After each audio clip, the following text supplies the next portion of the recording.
Well, good evening, everybody. This video is going to be about eliminating noise. Well, eliminating is a bad choice. Decreasing the noise in our lives. And by noise, I'm going to use noise and distractions kind of as one word.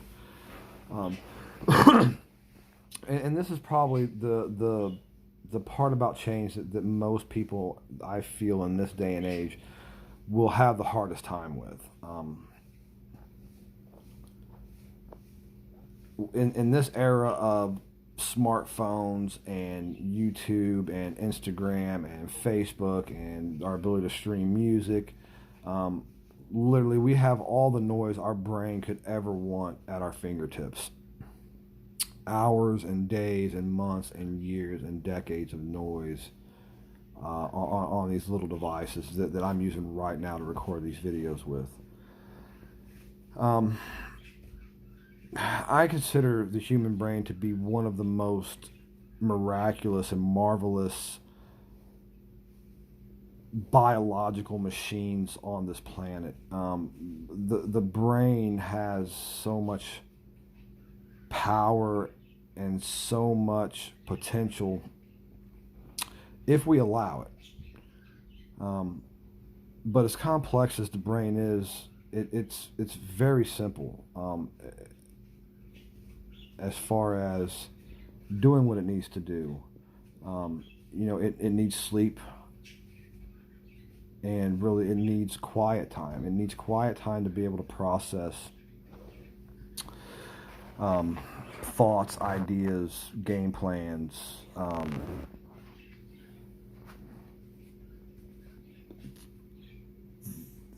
to just and not only the day, but the past and situations and environments that we find ourselves in.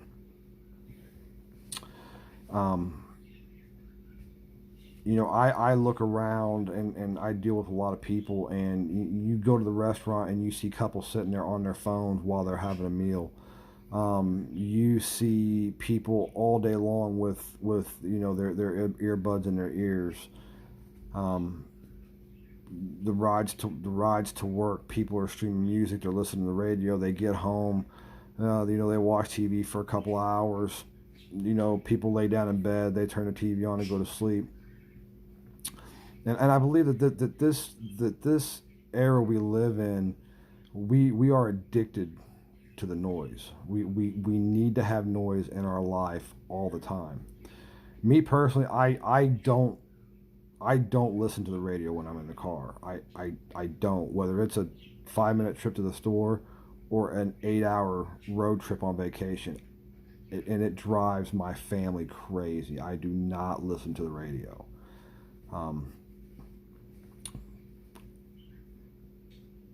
I believe that's why we have a hard time sleeping at night. When we lay down in bed, we have had so much noise during the day that the brain can't process what it needs to process. So when you lay down, the brain kicks into gear, and it does what it's wanted to do all day long. But the only quiet time it has is when we're trying to go to sleep. So I found it very important, at least in my journey, and I've talked to a lot of people that say, that's one of the best things they've done is eliminate at least some portions of the noise throughout the day, whether it be at lunch where they put their phone down and they go sit outside and they eat, or they find a quiet place at work to eat where they can just sit there and allow the brain to have some processing time. I have a 45-minute ride to work, a 45-minute ride home, and that's an hour and a half that I just think. I sit there and I think about the past, I think about the present, I think about the future, I think about mistakes that I've made, I think about things that I've done right, I think about situations that I've gotten myself into. I think about environments that I'm surrounded with, and I feel good. I mean, when I get home, I feel refreshed. When I get to work, I feel refreshed. I don't have that. I don't have a problem sleeping, because I've allowed my brain time to process the information that it gets throughout the day. I've allowed it to think about where I'm going, where I've been, who I am, who I used to be, who I want to be. And if you allow your brain to have that quiet time, you will find that it has a much easier time, a much more efficient time of making good, solid decisions. The judgment is there. There is less of a fog.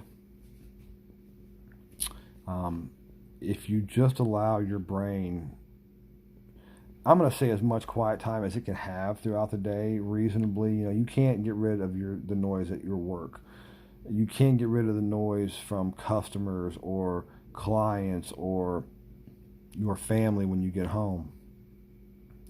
So, even if it's 5 minutes when you go to the bathroom, or, leaving the TV off when you lay down, or maybe when you get home and nobody's around, the kids aren't home from school, the wife or the husband, the girlfriend, the boyfriend isn't home from work yet, don't turn the TV on, don't turn the radio on, plug your phone up, let it charge, set it to the side. Take that 20 or 30 minutes, give your brain a chance to rest, give your brain a chance to process. The brain has such a computing power just by nature that if you give it the chance, it will provide you with solutions. It will provide you with a game plan. It will provide you with a process. It will let you know, hey, these are the things that you're doing wrong. These are the things that we can do to correct it. And it's good. I have conversations with myself a lot. I talk out loud through situations that I'm not happy with or that I am happy with. I talk through situations with myself that maybe I'm not exactly happy how they turned out. I'm not exactly happy with where they're going. It's getting late. It's almost 11 o'clock here. So, and I'm not saying, talk to yourself in front of people, because people are going to think you're crazy. But on your way to work, turn that radio off and have a conversation with yourself. Even if you're disappointing yourself for making a dumb mistake last week, talk to yourself. Talk through those. Or if you're proud of yourself because you did something positive, you give yourself a verbal pat on the back. Hey, Jeremy, hey, you really killed it yesterday. You stopped and helped that guy change that tire. You helped, you helped the wife do the dishes, or you took the kids out and I don't know, taught them a skill. Give yourself that verbal pat on the back.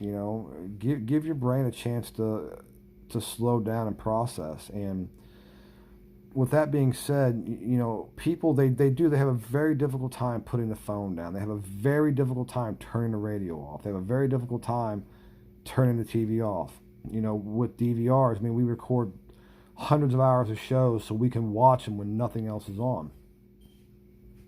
I'm guilty of that. I watch probably 4 hours of TV a month. Just because, I've raised 4 crazy loud boys. And I'm finally at the age where I got 2 of those boys out of the house. The days that I work, my other 2 boys are at their mom's house. So I have that opportunity to really have my quiet time. And it has made a huge difference in my life when it comes to change. When I lay down, my brain has had the time that it needs to process things throughout the day. I don't It doesn't need to, when I lay down, my brain's ready to rest. It's ready to shut down and go to sleep.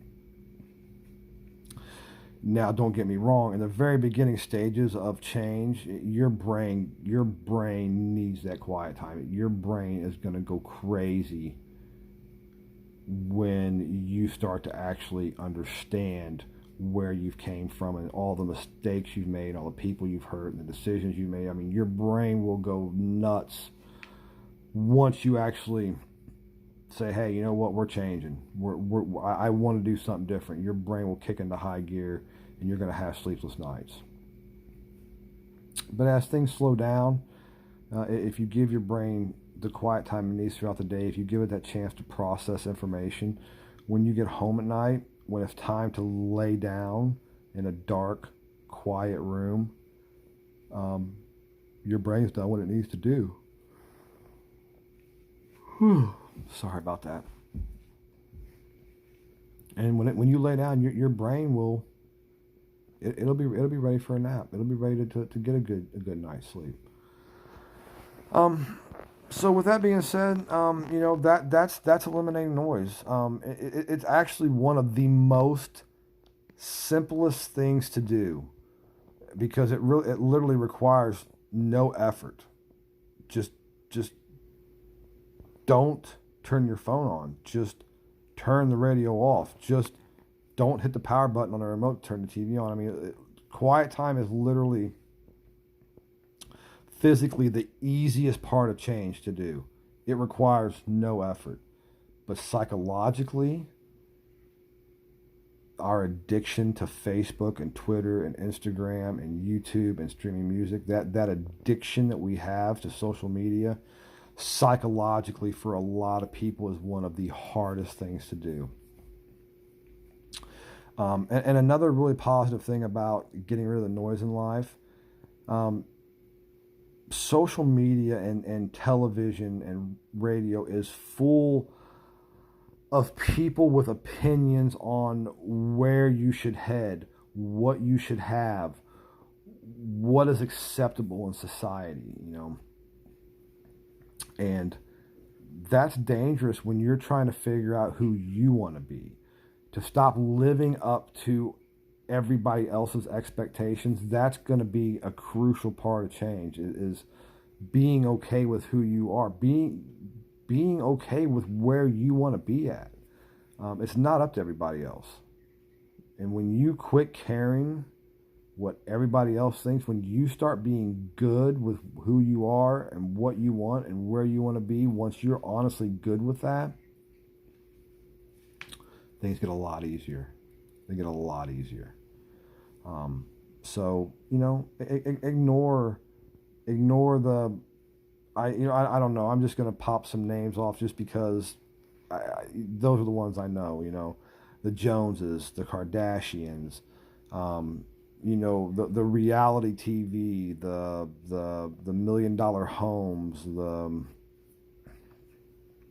YouTubers who constantly just fill our minds full of I'm not going to say garbage because it's not garbage. You can learn a lot on YouTube, but there's a lot of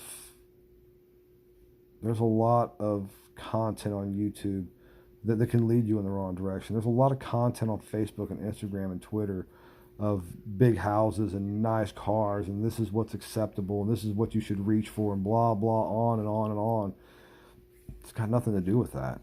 There comes a time when you have to sit down with yourself and lay out that plan. What do you want in life?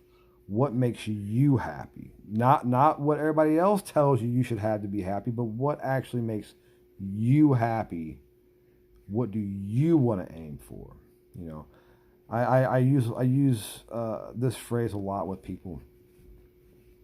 Be okay with what you got. Work hard for what you don't have, but set reasonable expectations for your goals. If you do those three things, you'll have success and change. So this was a long one, almost 15 minutes, but it's getting rid of the noise is super important. So I'm going to bed. You'll have a nice evening, and we will talk again later.